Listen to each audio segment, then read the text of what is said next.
নমস্কার বন্ধুরা, পঞ্চব্যঞ্জন হিসেবে সবাইকে স্বাগত।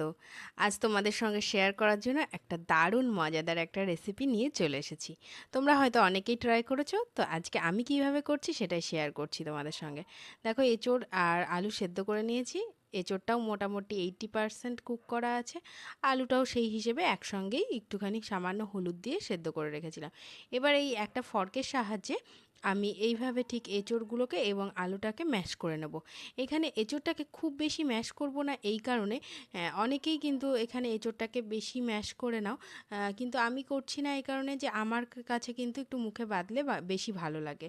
তো তারপরে এদিকে তেলটা গরম করতে দিয়ে দিয়েছিলাম। তেলটা গরম হয়ে গেছে। এখানে 1.5খানা মতন মিডিয়াম সাইজের আমি পেঁয়াজ একদম মিহি কুচি করে দিয়েছি। তারপরে দিয়ে দিচ্ছি পেঁয়াজের পরিমাণে এবং মশলার পরিমাণে একটু লবণ, দিলাম হলুদ, আর তার সঙ্গে এখানে 1 চামচ মতন আদা বাটা, জিরে বাটা, আর তার সঙ্গে একটা গোটা রসুন আর 6টা লঙ্কা একসঙ্গে একটুখানি মিক্সিতে পেস্ট করে নিয়েছিলাম। তো এই মশলাটাকেও পুরোটাকে দিয়ে দিলাম। এবার এটা দিয়ে বেশ সুন্দরভাবে কষিয়ে নেব যতক্ষণ না আদা এবং রসুনের কাঁচা গন্ধ বেরিয়ে যাচ্ছে। তারপরে দিয়ে দেবো একটু সামান্য পরিমাণে ধনে গুঁড়ো। এটা দিয়েও বেশ খানিকক্ষণ কষিয়ে নেওয়ার পরে দিয়ে দিচ্ছি তেল বেরিয়ে গেলে এখানে এই ম্যাশ করে রাখা আলু এবং যে এঁচোড়টাকে রেখেছিলাম সেটাকে। তারপরে খুব সুন্দর করে কষিয়ে নিতে হবে। আগে মশলাটাকে মিশিয়ে নেব এবং তারপরে যেহেতু এঁচোড় এবং আলুতে কিন্তু সেদ্ধ করার সময় কোনো রকম লবণ দেওয়া ছিল না, তো সেই কারণে লবণটা এখানে দিয়ে দিচ্ছি। আর তার সঙ্গে স্বাদের ব্যালেন্স আসার জন্য একটু দিয়ে দিলাম চিনি আর গরম মশলার গুঁড়ো। এবার বেশ ধৈর্য ধরে বেশ খানিকক্ষণ কিন্তু ভালো করে কষাতে হবে যতক্ষণ না এটা একদম শুকনো শুকনো বেশ হয়ে যাচ্ছে। তো ততক্ষণ পর্যন্ত কষাতে হবে এবং তার সঙ্গে সঙ্গে কালারটাও কিন্তু একদম চেঞ্জ হয়ে আসবে। তখনই কিন্তু এই কষানোটা একদম পুরোপুরিভাবে হয়ে যাবে। আর কষানোর পরে একটু ঠান্ডা করে নেব। ঠান্ডা করে নেওয়ার পরে তারপরে আমরা আবার পরবর্তী পর্যায়টা ফিরে আসব। তো এইভাবে খানিকক্ষণ কষিয়ে নিই, আর মোটামুটি 2 মিনিট কষালেই হয়ে যাবে। তারপরে একটু ঠান্ডা করে নিয়ে ফিরে চলে এসেছি। এবার হাতে একটুখানি তেল লাগিয়ে নিলাম এবং এইভাবে ঠিক যেরকম চপ গড়তে হয় আর কি, যেরকমভাবে কাটলেট গড়তে হয় সবাই জানো বন্ধুরা, ঠিক সেইভাবেই কাটলেটগুলো শেপ করে নিচ্ছি। ঠিক এরকমভাবে কাটলেটের শেপগুলো দিয়ে নিচ্ছি এবং এইভাবে সমস্ত যতটা এঁচোড়ের মশলা করেছি সবটারই আমরা এইভাবে কাটলেটগুলো গড়ে নেব।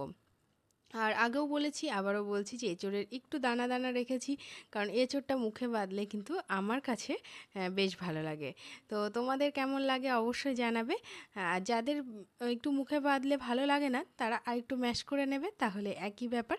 তো এইভাবে বাকিগুলো দেখো বন্ধুরা গড়ে নিয়েছি। এইবার চলো বাকি কাজে। এখানে একটা মিক্সিং বোল নিয়ে নিয়েছি, খুব বেশি বড় নিইনি কারণ এটুকুতেই হয়ে যাবে। তো এখানে দিয়ে দিলাম 2 চামচ কর্নফ্লাওয়ার, 2 চামচ দিয়ে দিচ্ছি এখানে ময়দা। এখানে ময়দা তোমরা অ্যাভয়েড করতে পারো, তাতেও কোনো অসুবিধা নেই। দিয়ে দিলাম একটু গোলমরিচের গুঁড়ো, দিয়ে দিলাম সামান্য পরিমাণ বিট নুন, এখানে বিট নুনটাই ব্যবহার করেছি, তার সঙ্গে চাট মশলা। এবার এই সমস্ত শুকনো উপকরণগুলোকে একবার মিশিয়ে নিয়ে জল দিয়ে একটা বেশ পাতলা একটা ব্যাটার তৈরি করে নেব। এখানে কিন্তু খুব ঘন ব্যাটারের তৈরি করার দরকার নাই, যেহেতু ব্রেড ক্রাম্বস দিয়ে কোট হবে। আর ব্রেড ক্রাম্বসও নিয়ে নিয়েছি এদিকে। ব্রেড ক্রাম্বসটাও কিন্তু ঘরে তৈরি করে রাখা। তোমাদের যদি প্রয়োজন হয় তাহলে কমেন্ট বক্সে জানিও, তাহলে ব্রেড ক্রাম্বসের রেসিপি তোমাদের সঙ্গে শেয়ার করব। তো এবার এদিকে ব্যাটারটাও তৈরি করা হয়ে গেল। তো চলো আগে একবার ব্রেড ক্রাম্বসে কোট করে নেব। আমি এখানে ডবল কোট করছি, তোমরা চাইলে কিন্তু এখানে সিঙ্গেল কোটও করতে পারো। সেক্ষেত্রে আগেই ব্যাটারের মধ্যে কোট করে নিয়ে ডুবিয়ে নিয়ে তারপরে ব্রেড ক্রাম্বস কোট করতে পারো, অথবা তোমরা কিন্তু দুবারও কিন্তু ব্যাটারের মধ্যে দিতে পারো। তবে আমি এই পদ্ধতিতে করি, এটা কিন্তু ভীষণ মুচমুচে হয়। একবার হলেও ট্রাই করতে পারো, ট্রাই করে দেখো, ভীষণ ভালো লাগবে।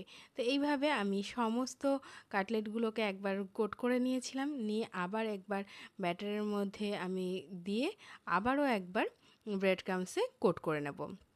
তো এইভাবে একই পদ্ধতিতে কিন্তু বাকি সমস্ত কাটলেটগুলোই কিন্তু একইভাবে এই গোলাটার মধ্যে দিয়ে তারপরে আবারও হচ্ছে ব্রেড ক্রাম্বসে দেবো। এখানে অনেকে ডিমটা ব্যবহার করে, কিন্তু আমি ডিমটা ব্যবহার করি না এই কারণে, তাহলে তেলের মধ্যে গিয়ে খুব ফেনা হয়ে যায়।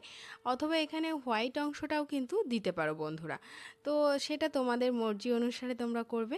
দেখো এখানে সমস্ত কাটলেটগুলো গড়া হয়ে গেছে। এবার একটু শেপটাকে সুন্দর করার জন্য এইভাবে চামচের পিছন অংশটা দিয়ে কিন্তু তোমরা এইভাবে সমান করে নিতে পারো।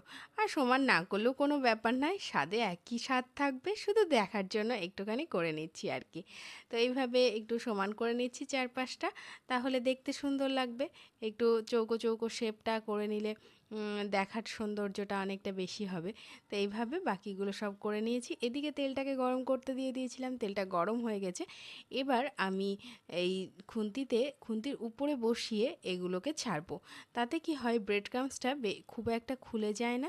আর বন্ধুরা, তোমরা যদি বাড়িতে সময় পাও সেক্ষেত্রে তোমরা খানিকক্ষণ যদি ফ্রিজে রেখে দিতে পারো কাটলেটগুলো, তাহলে কিন্তু আরও ভালো হবে। তো এইভাবে বাকিগুলো আমি এইভাবে তেলের মধ্যে ছেড়ে দিচ্ছি, ছেড়ে বেশ ডিপ ফ্রাই করে নেব। আর ভাজার সময়টা মিডিয়াম টু হাই ফ্লেমে কিন্তু ভাজা হবে। এখানে কিন্তু খুব একটা লো ফ্লেম রাখার কোনো দরকার নাই। এইভাবে একটা পিঠ হয়ে গেলে আবারও উল্টে পাল্টে আমরা বেশ সুন্দর লাল লাল করে ভেজে নেব, ঠিক যেরকম কাটলেটের কালারটা হয় আর কি। তো এইভাবে উল্টে পাল্টে নিচ্ছি। আর ততক্ষণে তোমাদের সঙ্গে একটা কথা বলে নিই, একটা অনুরোধ জানিয়ে রাখি। সেটা হচ্ছে, যারা নতুন এসেছো আমার চ্যানেলে তারা সাবস্ক্রাইব করে পাশে থেকো, আর পাশে থাকা বেল আইকনটি প্রেস করে রেখো, তাহলে যে কোনো নোটিফিকেশন সব থেকে আগে তোমাদের কাছে পৌঁছে যাবে। দেখো, এদিকে কিন্তু তোমাদের সঙ্গে কথা বলতে বলতে একদম ভাজা কমপ্লিট হয়ে গেছে। তো এগুলোকে এখন একটা প্লেটের উপরে তুলে নিচ্ছি।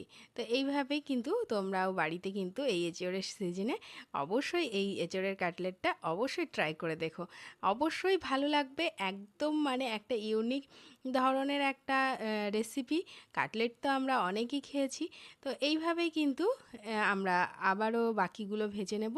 তো আজকের রেসিপি তোমাদের কাছে কেমন লাগলো অবশ্যই জানাবে, আর ভালো লাগলে লাইক শেয়ার কমেন্ট করতে ভুলবে না। তো আজকের মতন এই পর্যন্তই। শুভরাত্রি, টাটা।